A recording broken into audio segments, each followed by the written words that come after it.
abreviar, les voy a contar un ejemplo. Cuando estaba preparando mi pericia, que entre 14, hubo 14 peritajes para el segundo tribunal, que a grosso modo, porque no es el término utilizado allá, pero que ustedes me entenderán si les digo que era un tribunal de lesa humanidad. El segundo tribunal de lesa humanidad, el primero fue por el genocidio Ichil, y se juzgó al presidente, a Ríos Montt, de los años 80, del 82.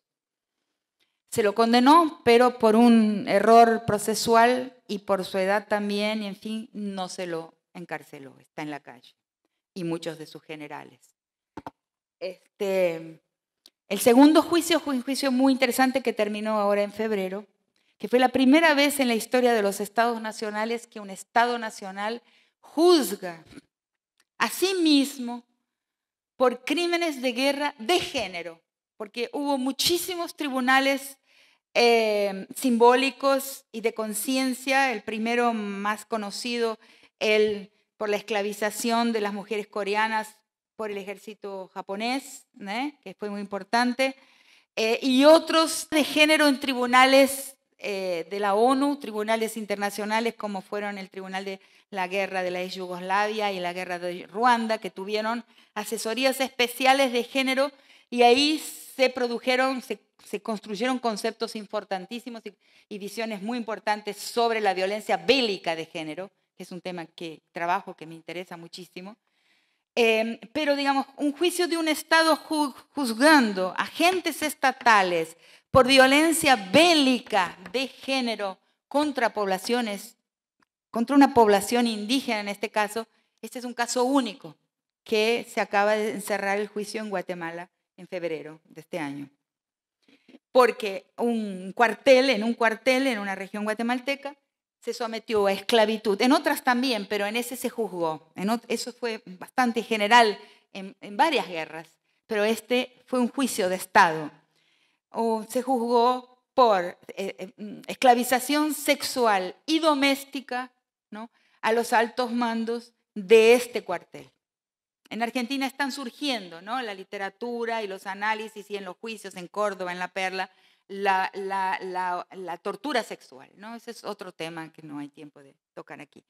Pero quiero contarles esto. Entonces, cuando empiezo, mi peritaje fue antropológico y de género. Entonces, cuando empiezo a organizar las ideas, hay una sesión cerrada con feminismo guatemalteco, con varios sectores del feminismo guatemalteco, para explicar un poco cómo estaba pensando esa cuestión. Entonces, cuando expliqué, un grupo de mujeres vinculadas a la cooperación española levanta la mano y me dice: no, pero eso está equivocado.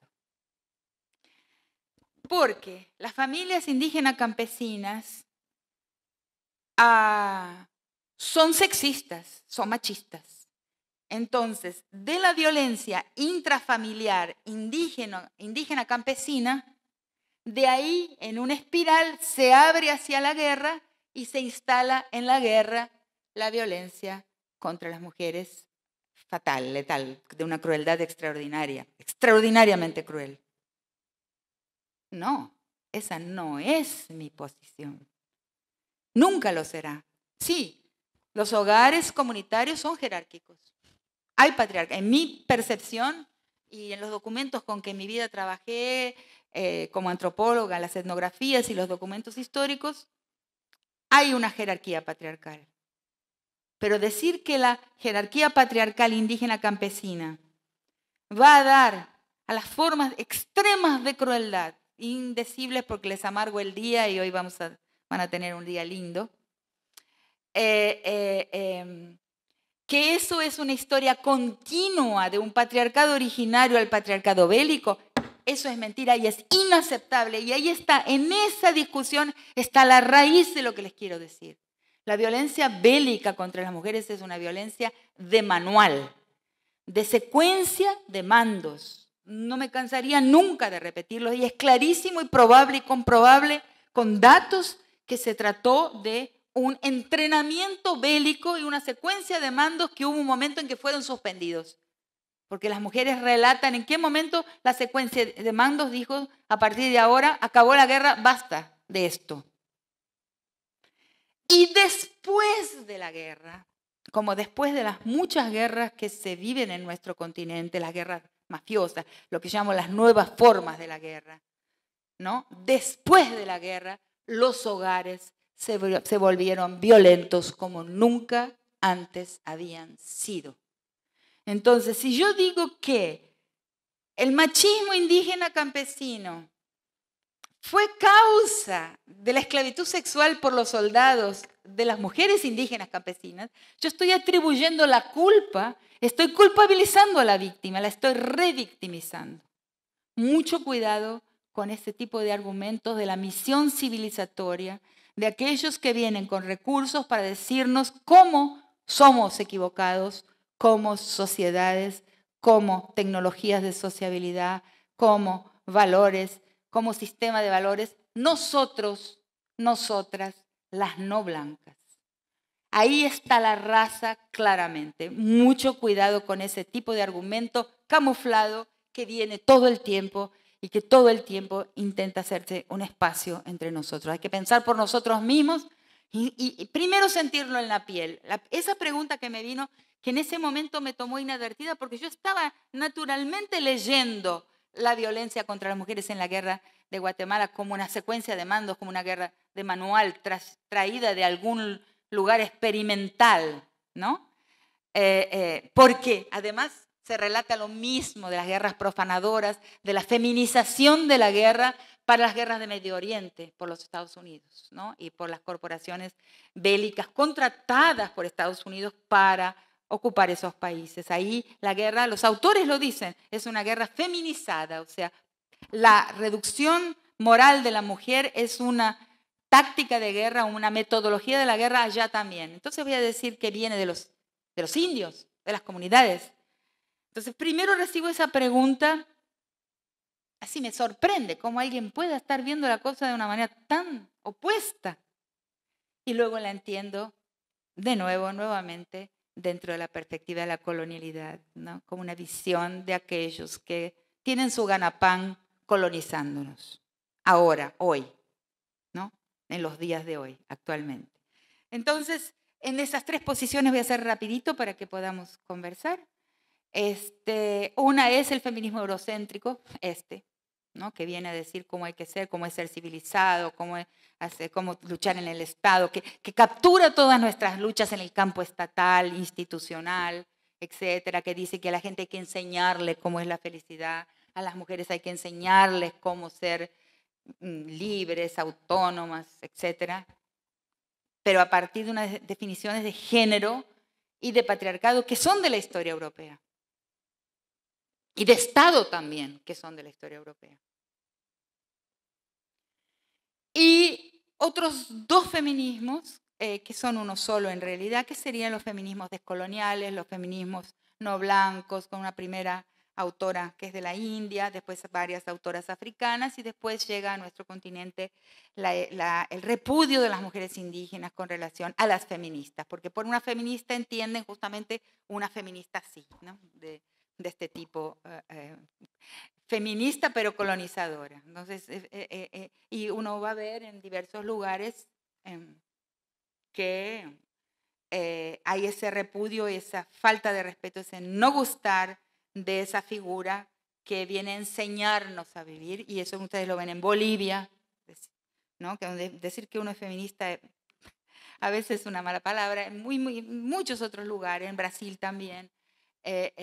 Entonces vienen los intentos de decir cómo es luchar por los intereses de las mujeres, pero a partir de la vida real de las mujeres en nuestro continente, donde hay estructuras comunitarias, colectivistas todavía vivas, importantes, existiendo, pueblos indígenas que se están volviendo cada vez más numerosos y que son realmente una amenaza para el proyecto histórico del capital. No porque no haya riqueza indígena, no porque no haya riqueza aymara, riqueza otavaleña, en fin, no porque no haya riqueza, pero riqueza y capital no son sinónimos.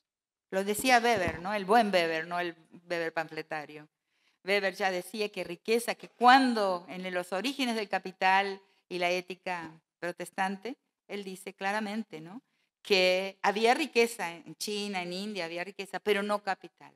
Capital significa que toda la inversión va, el proyecto histórico tiene en su norte solamente la felicidad de la acumulación.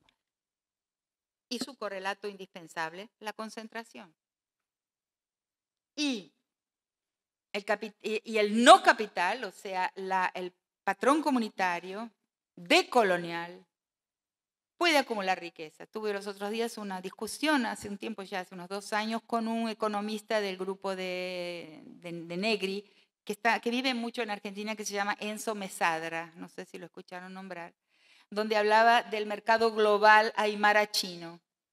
Y yo le dije que no me parecía que estábamos hablando de lo mismo, que el mercado, que los aymaras, aunque hay una gran riqueza aymara, que hay potentados aymaras, una parte de esa riqueza va para la reproducción de los vínculos comunitarios, no va enteramente. Es el problema weberiano de los orígenes del capitalismo y la ética protestante. No va todo dirigido de una forma sobria en la vida, donde los vínculos son reducidos a un segundo, tercero, o cuarto, o quinto o enésimo lugar, y todo el esfuerzo va a acumulación progresiva. Ese es un proyecto.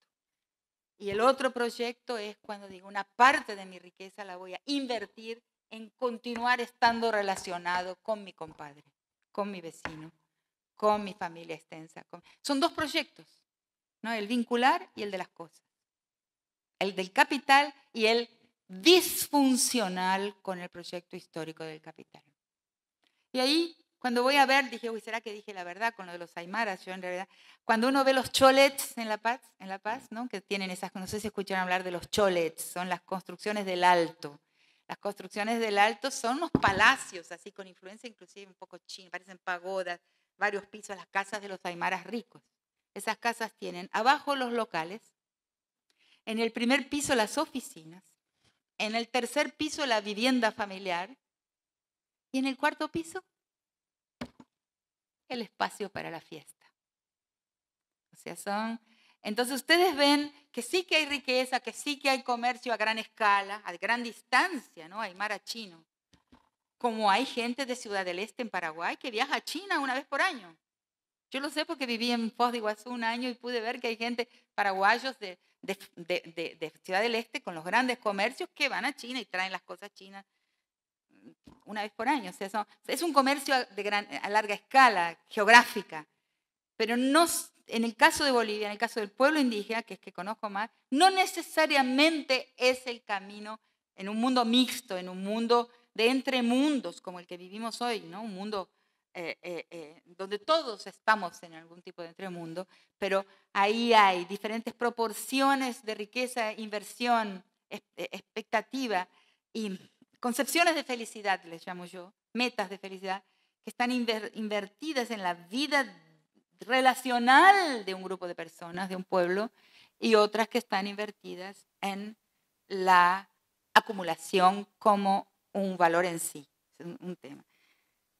Yo estaba hablando de género. Bueno, entonces, las dos, en el género decolonial, en el patriarcado decolonial, hay dos vertientes. Una que dice que el género, el patriarcado es una invención colonial. Por ejemplo, la gran estrella ahí es una argentina, magnífico su artículo, su ensayo principal, me encanta, se llama María Lugones, que afirma que, basada en fuentes que también conozco muy bien, pero lo que pasa es que soy antropóloga y ella es filósofa, tenemos una buena relación, hemos hablado varias veces, pero no hay un acuerdo entre nosotras, porque yo digo algo distinto, junto con Julieta Paredes y otras teóricas decoloniales o de feminismos no blancos. A mí les voy a decir mi manera de decirlo, ¿no? Mi manera de entenderlo.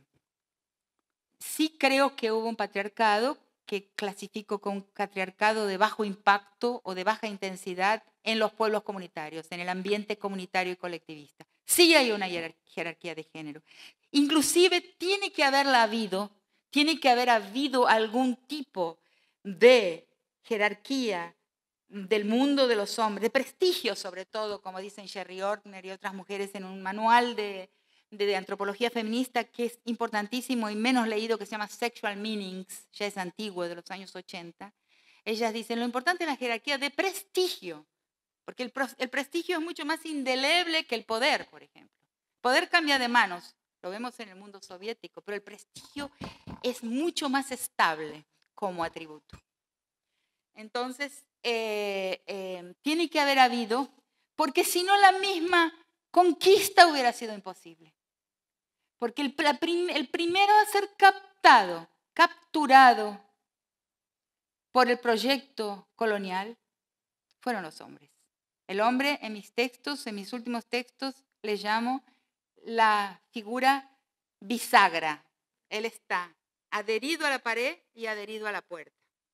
Porque él siempre hizo, digamos, la relación entre casas, entre aldeas, entre pueblos y más recientemente con el Estado administrador, tanto colonial ultramarino como el colonial republicano. Entonces, el hombre es el primero al que le pasa lo más tremendo.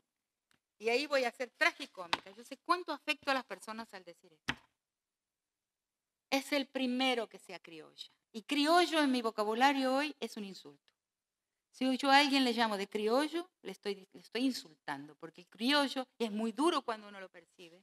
El sujeto de nuestras repúblicas criollas es un sujeto, lo pueden ver en cualquier esquina, racista, misógino y homofóbico.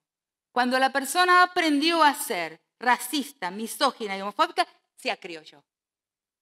Ese es el proceso de criollización. Los voy a dejar por aquí.